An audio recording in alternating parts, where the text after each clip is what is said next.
வணக்கம். ஜபை இஜட் ஃப்ரம் ஜவாதுபட்டி புதூர்.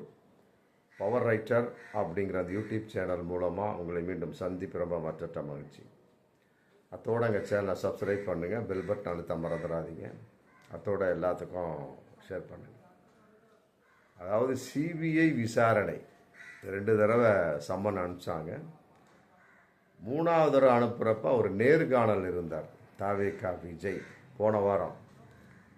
அப்புறம் அதுக்கு தகுந்த மாதிரி டேட்டை இதை தள்ளி கொடுங்க அப்படிங்கிறப்ப போன 15 ஞாயிற்றுக்கிழமை அங்கே போய் அட்டன் பண்ணக்கூடிய ஒரு சூழல்.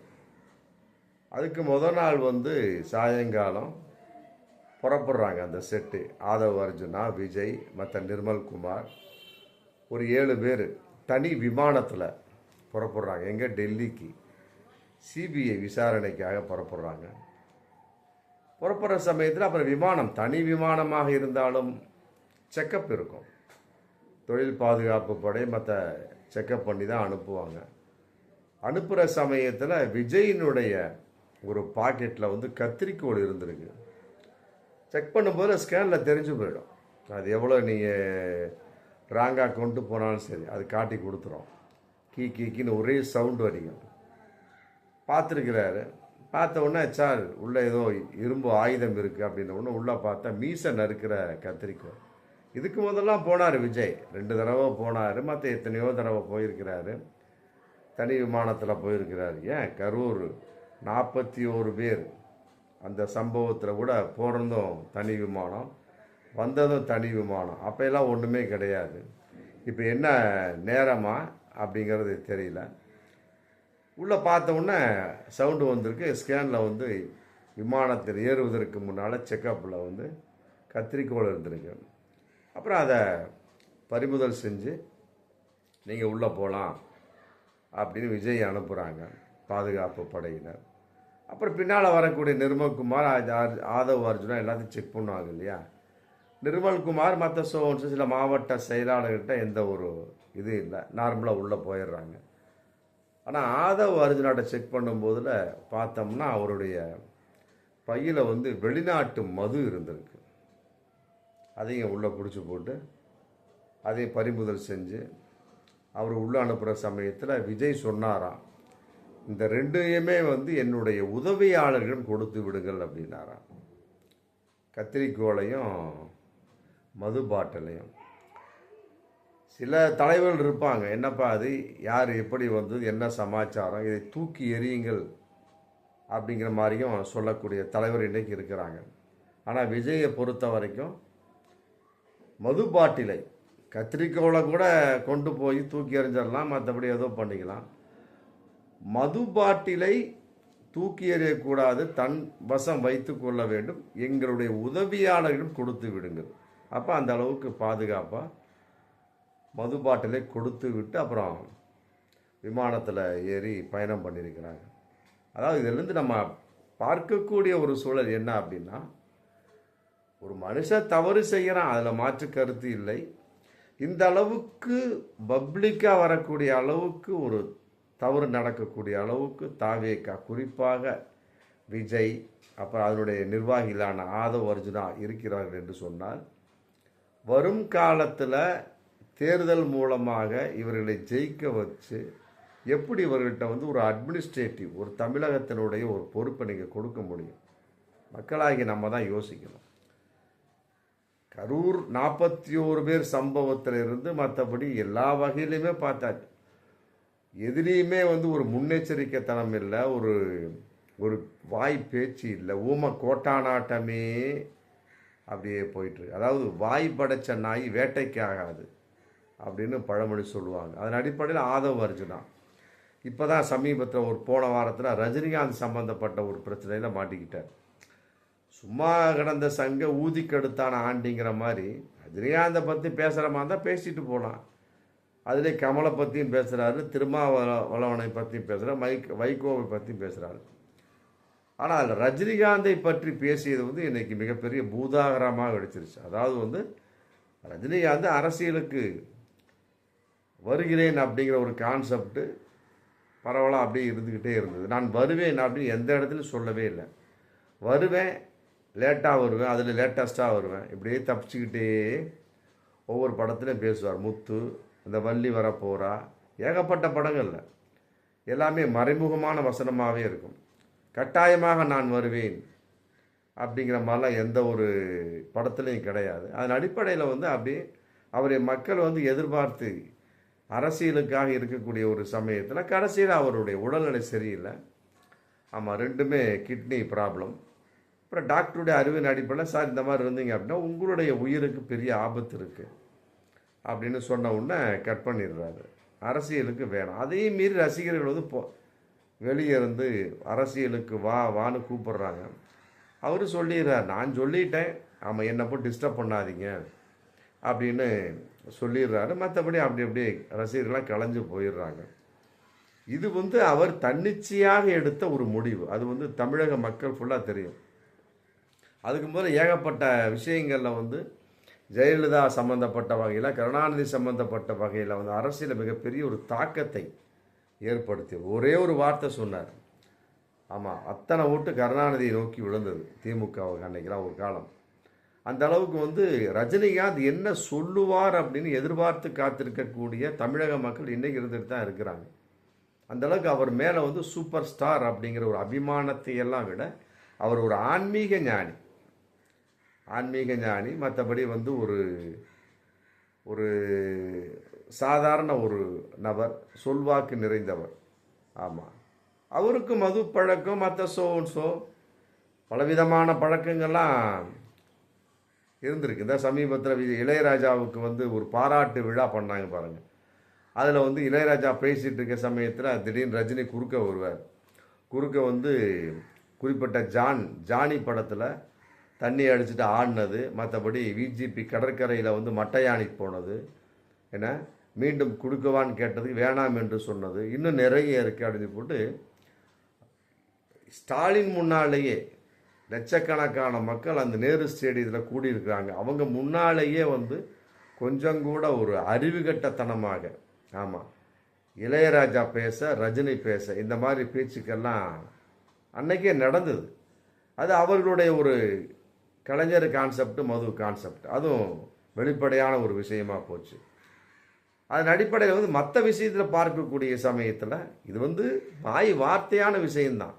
வெளிப்படையாக அவர் மது பாட்டில் அப்படின்லாம் எந்த இடத்துல பிடிபடவில்லை. மற்றபடி எந்த ஒரு விஷயமும் இல்லை. எத்தனையோ தடவை அமெரிக்காவுக்கு போயிருக்காரு, எத்தனையோ தடவை எங்கெங்கேயோ ஷூட்டிங்கெல்லாம் போயிருக்கிறாரு. ஆனால் மது பாட்டில் கையோடு ரஜினிகாந்த் பிடிபட்டாரா, கத்திரிக்கோடு பிடிபட்டாரா, ஏதாவது ஆயுதத்தோடு பிடிபட்டாரா, அதெல்லாம் ஒன்றுமே கிடையாது. அந்தளவுக்கு முன்னெச்சரிக்கையாக இருந்திருக்கிறாங்க ரஜினிகாந்தை பொறுத்தவரைக்கும். அதன் அடிப்படையில் வந்து அப்படியே தன்னுடைய வெளிப்பாடாக வந்து நான் அரசியலுக்கு எனக்கு வரவில்லை அப்படின்னு சொல்லி முடிச்சுட்டார். அதை வந்து பெருசுபடுத்தி போன வாரத்தில் ஆதவ அர்ஜுனா பேசுகிறார். அதாவது திமுக வந்து மிரட்டியதால் தான் ரஜினிகாந்த் அரசியலுக்கு வரவில்லை. இது வந்து தமிழில் சொல்லப்போனால் ஒரு சூத்து குழுப்புன்னு கூட சொல்லலாம். அதான் அவர் பாட்டுக்கு அவர் இருக்கிறார். அரசியலுங்கிற அடிப்படை அந்த அரசியல், இந்த பொலிட்டிக்கல் வார்த்தையை மறந்துட்டார். யார்? சூப்பர் ஸ்டார் சொல்லப்படக்கூடிய ரஜினிகாந்த்.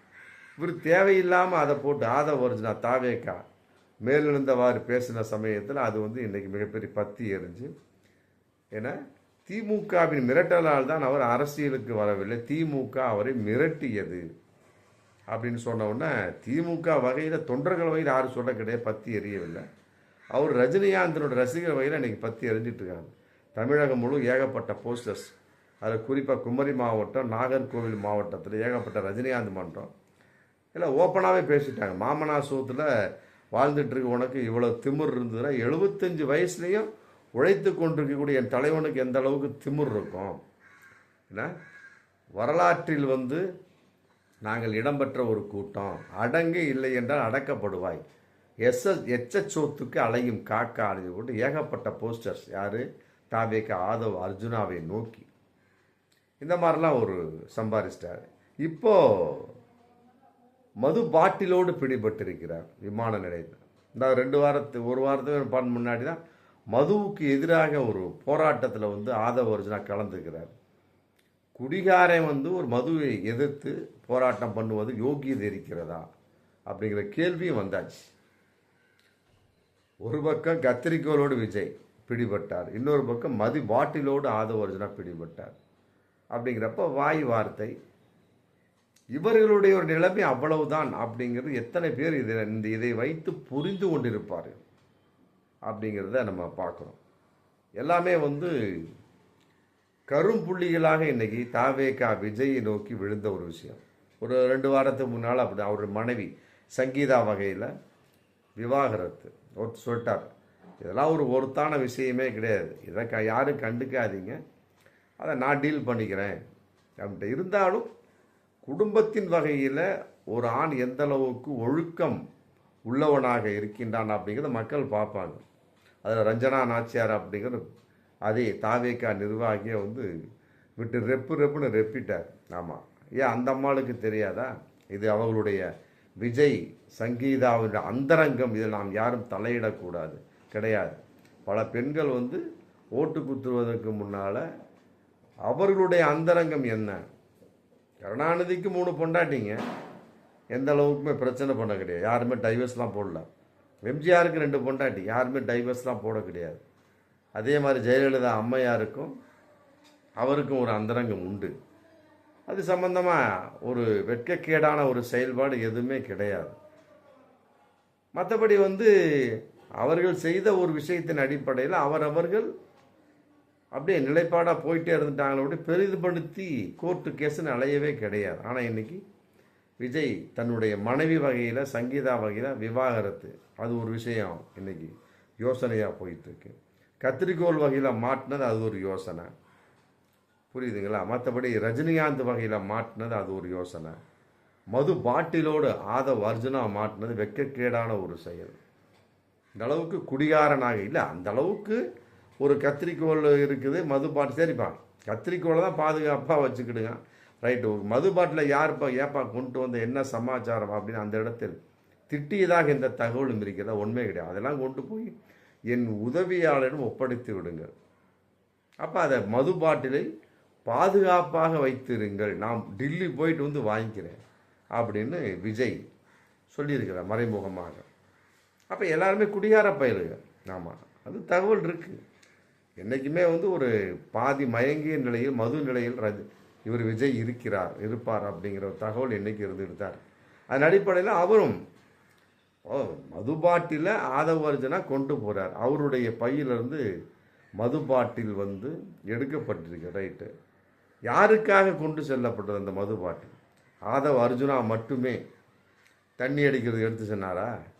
அப்போ இதில் விஜய்க்கு பங்கு இல்லை, எடுத்து செல்வதில் பங்கு இல்லையாம், இருந்தாலுமே குடிப்பதில் பங்கு உண்டா இல்லையா?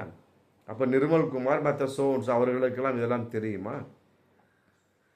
இந்த அளவுக்கு குடியார கும்பலாக ஒரு ஆயுதத்தை, ஒரு கூர்மையான ஆயுதத்தை எடுத்து செல்லக்கூடாது விமான பயணங்கள் அப்படிங்கிறது தெரியாத அளவுக்கு இன்னைக்கு ஒரு தற்குறியாக இருந்து கொண்டிருக்கக்கூடிய ஒரு கூட்டம் இன்னைக்கு தாவேகா கூட்டம் என்பது கன்ஃபார்ம். இதன் அடிப்படையில் ஏகப்பட்ட இந்த ஒரு மாதத்துலேயே சங்கீதா, ரஜினிகாந்த், அப்புறம் சிபிஐ பிரச்சனை வேறு, ஜனநாயகன் படம் ஒன்று ரிலீஸ் ஆகலை, இந்த மாதிரி ஏகப்பட்ட பிரச்சனைகள். இதன் அடிப்படையில் தாவேகாவினுடைய உண்மையான சொரூபம், குறிப்பாக விஜயின் சொரூபம், ஆதவ் அர்ஜுனாவுடைய உண்மையான ஒரு சொரூபம், உண்மையான ஒரு உருவம் என்ன அப்படிங்கிறது தெரிஞ்சிருக்கு. இதன் அடிப்படையில் மக்கள் என்ன முடிவு எடுக்க போகிறாங்க அப்படிங்கிறது இந்த ஏப்ரல் 23 சட்டசபை தேர்தலுக்கு தேதி அறிவிச்சாச்சு. ஆமாம், அந்த நேரத்தில் போய் யோசிக்காமல் முன்கூட்டி யோசித்து யாருக்கெல்லாம் வாக்கு அளிக்க வேண்டும் அப்படிங்கிறதுல நம்ம தெளிவாக இருக்கணும்.